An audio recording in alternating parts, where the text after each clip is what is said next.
Le gouverneur du district autonome d'Abidjan, Robert Begré Mambé, a initié le dimanche 19 juillet 2020, sur l'ensemble du territoire national, un culte d'action de grâce dans toutes les églises méthodistes de Côte d'Ivoire, pour le repos de l'âme de l'ancien Premier ministre Amadou Gon Coulibaly et surtout, solliciter l'Éternel Dieu, afin qu'il fortifie et soutienne le chef de l'État, Alassane Ouattara, dans cette épreuve.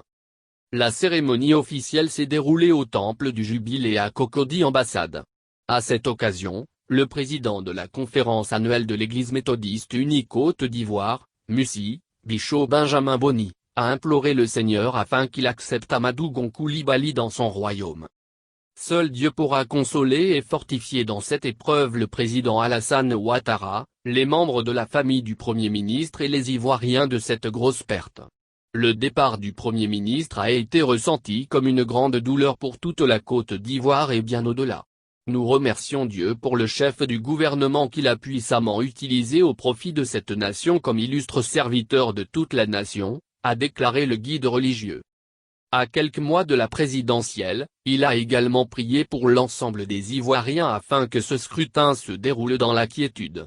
Que Dieu assure la paix et qu'il veille lui-même à la bonne tenue des élections à venir. Et que tout se passe dans un esprit fraternel et pacifique, a-t-il indiqué. Nous ne sommes qu'une seule et même nation. Notre richesse, c'est la Côte d'Ivoire. Nous devons agir dans le sens de la sauvegarde et du maintien de la paix et de l'unité nationale, a pour sa part exhorté Robert Begré Mambé, qui avait à ses côtés, le Pr Joseph Seka Seka, ministre de l'Environnement.